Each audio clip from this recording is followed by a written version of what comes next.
Ẹ káàárọ̀ sá dàdí. Báwo? Yes sir.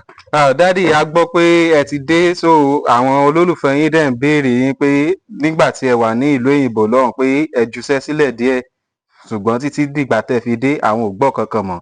So náà fi ní pé torí pé ẹ ti ń wọlé púpọ̀ jù lọ́tùn lósì pé bàbá ń kọ́ o, bàbá ń kọ́ o, bàbá ń kọ́ o, ni mo fi wá ní pé bàbá wà pa máa ka yín mọ́lé ní ìdá yìí sà.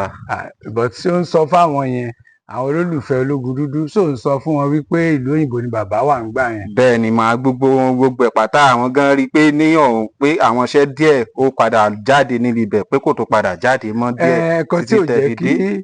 you are right, tí ò jẹ́ kí iṣẹ́ mi tún jáde lẹ́yìn ìgbà tí mo ṣe iṣẹ́ díẹ̀ lọ́hùn ni pé àwọn ọmọ mi ń sọ wípé dádì, a pè yín wá bí kẹ́ ẹ wá sinmi ni, wàhálà ara Nàìjíríà ẹ má gbé wá bí.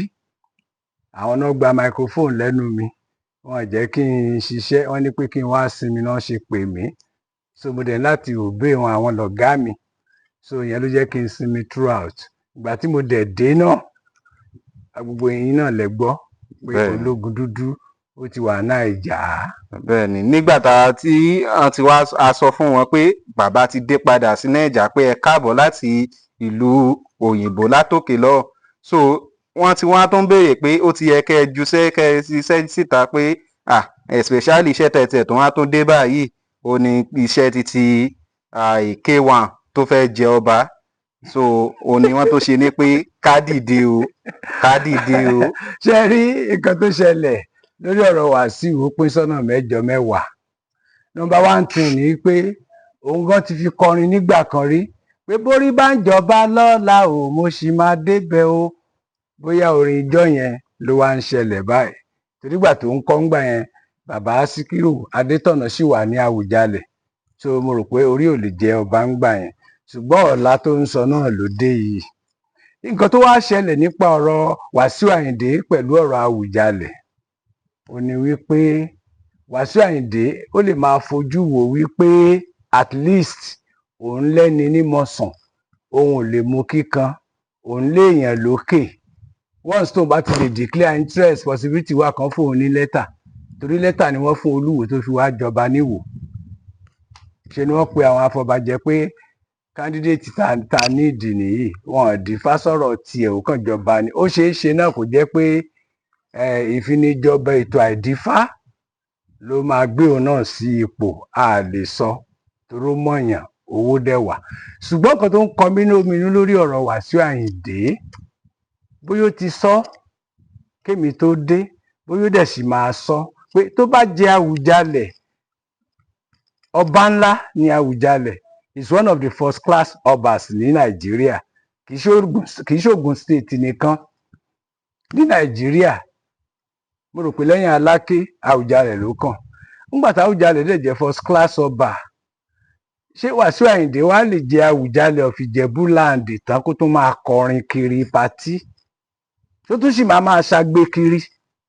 Tó bá jọba tán, agbọ́ba táwọn olórin ń jẹ, agbọ́ Fuji king, agbọ́ Juju king, agbọ́ nǹkan kan, àwọn ẹ̀ sì continue àgbé wọn, which is normal torí olórin ni wọ́n.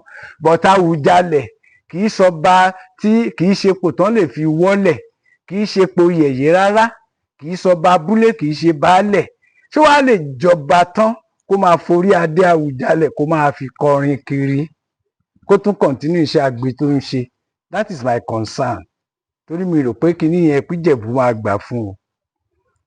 Secondly ni pé tó bá dẹ̀ jọba náà, ó tún sì pay fáwọn onífújì wẹ́wẹ́wẹ́ tán wà lẹ́yìn ẹ̀, torí ọ̀pọ̀lọpọ̀ wọn àrógò wọn lò, wọn ìràwọ̀ wọn lò. Bóyá tó bá dẹ̀ kúrò lójú ọ̀nà tó lọ sí palace, bóyá àwọn náà lè lo opportunity yẹn láti ti dìde dáadáa. So ọ̀nà méjì ló pín sí, which is okay. Ṣùgbọ́n ọ̀rọ̀ tó tún wá ń ṣẹlẹ̀ wípé kì í tún sọmọ ọba, àwọn ìdílé tó ti fẹ́ jọba tó yẹ kó fà á kalẹ̀, àwọn la tún ń rí nsìn tí wọ́n ń sọ wípé kì í sọmọ ọba, kò bá wọn tán. Ṣùgbọ́n mistake tó wà níbẹ̀ táwọn ìdílé yẹn ti lè ṣe ṣáájú ni pé ayé ni wọ́n wà nígbà tí Wasiu Àyìndé tí wọ́n fi jẹ olórí ọmọ ọba. Àwọn ọmọ ọba wo gan ló jẹ olórí ẹ̀ nígbà yẹn? tó bá jẹ́ àwọn ọmọ ọba yìí náà ni Wàsíù ṣojú wọn jẹ́ olórí àwọn ọmọ ọba, ó máa le díẹ̀ o láti lè disqualify ẹ̀, because ayé ni wọ́n wà, ó ń bọ̀ àwọn ládẹ́ẹ̀dẹ́ wọn àdé àwọn dé ń gbà yẹn. Ó wá dàsìkò tó lórí ọmọ ọba fẹ́ jẹ ọba làwọn kan wá dìde wípé kì í ṣe fámílì àwọn. Fámílì ibo ló ti wá ẹ̀ẹ́dẹ̀ sọ fámílì kankan, ẹni kì í sọ ọmọ ọ̀dọ̀ yín kò lè jẹ ọba láti inú ìdílé yín. Ẹ suggest, ẹ jẹ́ ká gbọ́, at least ó ṣàníwádìí tó yẹ kẹ́ ẹ ti ṣe. Ókè sọ ọmọ fìwà gbóyè o, ọmọ fìdí pọ̀ tẹ̀ ni o, ẹ jẹ́ ká tẹ̀ mọ́ bí ti wá látọ̀dọ̀ tiyín. Torí òun ò sọ̀rọ̀ báyìí, àìdẹ̀ sọ̀rọ̀ ẹ̀ ó ní tó gbọ́kànlé. So that is the reason tó fi jẹ́ pé àti dá sí ọ̀rọ̀ yẹn ó dagun.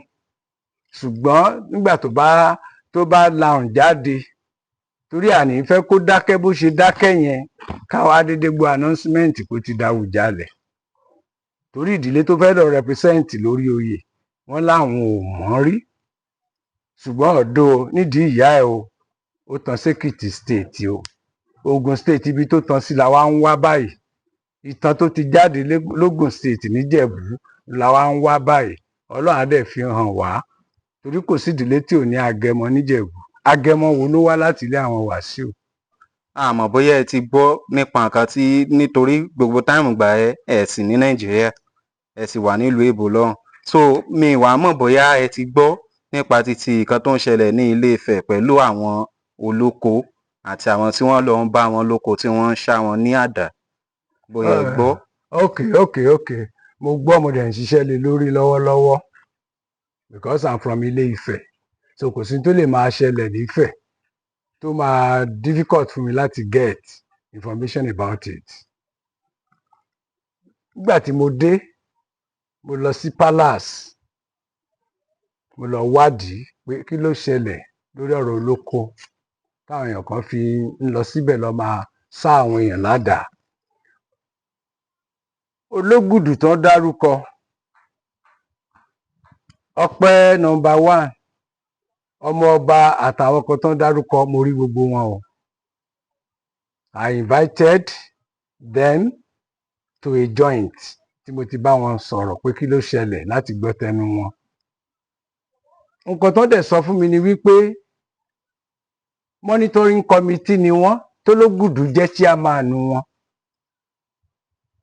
Ìgbà tí wọ́n rí wípé ọ̀pọ̀lọpọ̀ àwọn ọ̀dọ́ wa náà ni wọ́n ń fẹsẹ̀ gbá títì kiri tí wọ́n ní iṣẹ́ lọ́wọ́, àwọn ni wọ́n lọ sí palace tí wọ́n lọ sọ fún kábíyèsí pé ẹ jẹ́ kán fáwọn náà lóko, àwọn náà fẹ́ dáko, àkùkù ríṣẹ́ bọ́tà lè dáko, eléyìí tí ò lè sanko, tí ò lọ́wọ́ àdá, ó lówó lọ́wọ́ tó fẹ́ fi ṣe. Kábíyèsí ní òkè kán lọ wo báwo wọ́n wá láti pe àwọn kọmitì yẹn pé báwo lọ̀rọ̀ oko ṣe jẹ́, ẹ lọ sórí oko, ẹ lọ wò bóyá ààyè wà láti lè pín àwọn èèyàn sí orí oko. Wọ́n dẹ̀ lọ, ìgbà tán dóko wọ́n wá rí wípé gbogbo oko ló ti occupy, ṣùgbọ́n gbogbo àwọn occupants tó wà ń bẹ̀ tí wọ́n ń ṣiṣẹ́ lórí àwọn oko yẹn, wọ́n rí pé ọ̀pọ̀lọpọ̀ wọn àjèjì ni wọ́n. Wrong hand náà dẹ̀ ti gba oko, wọ́n padà wọ́n lọ gbé fáìlì bí wọ́n ṣe pín oko, torí pé wọ́n ti pín àwọn oko yẹn kí kábíyèsí ọba Adéyẹyè kó tó jọba rárá. Ọba Okun Adésíjú Adé ló arrange ẹ̀ tí wọ́n ti pín oko yẹn more than 20 something years ago. Wọ́n wá wò wípé, wọ́n wá wo ìwé, wọ́n wo fáìlì ìwé tí wọ́n ṣe fún àwọn tó ń pín oko fún, wọ́n wá ní kán lọ cross check. Obìnrin kan wà, mi ò fẹ́ dárúkọ lórí here, obìnrin kan wà nínú àwọn tí Síjú Adé wọn ilẹ̀ fún lóko 150 acres, 150 acres ni wọ́n fún ẹni yẹn pé kó lọ́ọ́ fi dáko, so káwọn èèyàn kó lè kó àwọn èèyàn náà sí orí oko kán lè máa jẹun. Oko madam yẹn, àwọn Ológùdù lọ síbẹ̀, ìgbà tí wọ́n máa wọn oko wọ́n rí pé 650 acres lóbìnrin yẹn mú. Àwọn monitoring tí Síjú Adé ṣe nígbà yẹn tí wọ́n lọ pín oko ojú ọ̀nà làwọn ti gbowó lọ́wọ́ madam. Ìgbà tán gbowó lọ́wọ́ madam ńgbà tán máa dóko instead 150 acres wọ́n lọ wọn 650 acres fún. Ìkan nínú ẹ̀gbọ́n kábíyèsí ọba Ọkùn Adé Síjú Adé ó tọrọ oko pé kán fóun ní 100 acres. Nígbà tí ẹnìyẹn dé oko àwọn tó mú un lọ wọ́n tún ṣe bí wọ́n ṣe ń ṣe é, wọ́n gba owó lọ́wọ́ ẹnìyẹn wọ́n lọ wọn 300 acres fún. The little money tí wọ́n san lórí nǹkan tí wọ́n ní kán wọ̀n fún wọn ni wọ́n san. So ẹni tí wọ́n ní kán fún ní 100 acres ó gba 300 acres, owó 300 acres, owó 200 acres tó lé lórí ilẹ̀ yẹn dà. Eléyìí tán ní kán fún ní 150 tó kọ 650, owó tó lé lórí bíi 500 acres dà. Wọ́n wá rí pòkè pé àwọn èèyàn ti ṣe bẹ́ẹ̀ lọ. Ẹ̀ẹ́dẹ̀gbà oko yìí ẹ̀yin ṣe àgbẹ̀ olówó ní ẹgbówó lọ ẹgbẹ́ tractors lọ ní ẹ padà sọ́fíìsì yín lẹ́kọ̀ọ́ ẹni tó lọ ìlú òyìnbó padà síbẹ̀. Ẹ wá gbé oko ẹ wá bẹ̀rẹ̀ sí wọn oko fáwọn àjèjì. Ẹ wọ̀n fún Mọdákẹ́kẹ́, ẹ wọ̀n fáwọn gómìnà, ẹ wọ̀n fáwọn Ìjẹ̀ṣà tó wá dáko, wọ́n wọ̀n lọ bẹ́ẹ̀. Wọ́n wá kọmitì wá decide pé extra tó wà lórí lórí àwọn ilẹ̀ yìí tẹ́ ẹ̀ sanwó fún a fẹ́ reclaim ẹ̀ ká lè set àwọn ọmọ ọ̀fẹ́ náà sórí ẹ̀ ká jẹ́ káwọn èèyàn tiwa náà kan rí oko dá. So ẹni tí wọ́n gba acres lọ́wọ́ ẹ̀ definitely dandan ni kán sọ fún ẹni tó wà lórí ilẹ̀ yẹn pé lọ bá ẹni tó fún ẹ o, ilẹ̀ yóò sí nínú ilẹ̀ tí Ilé Ifẹ̀ fún lágbájá. Ẹ̀yin madam, broda, uncle tẹ́ ń ṣiṣẹ́ lórí bíi ẹ padà lọ bá ẹni tó wọn bí fún yín ibi tí oko ẹ̀ dé nìyí, oko ẹ̀ ò dé sàlẹ̀ ń bí. Ìyẹn ló wá bù máwọn èèyàn lára wípé àwọn ò lè kúrò lórí ilẹ̀.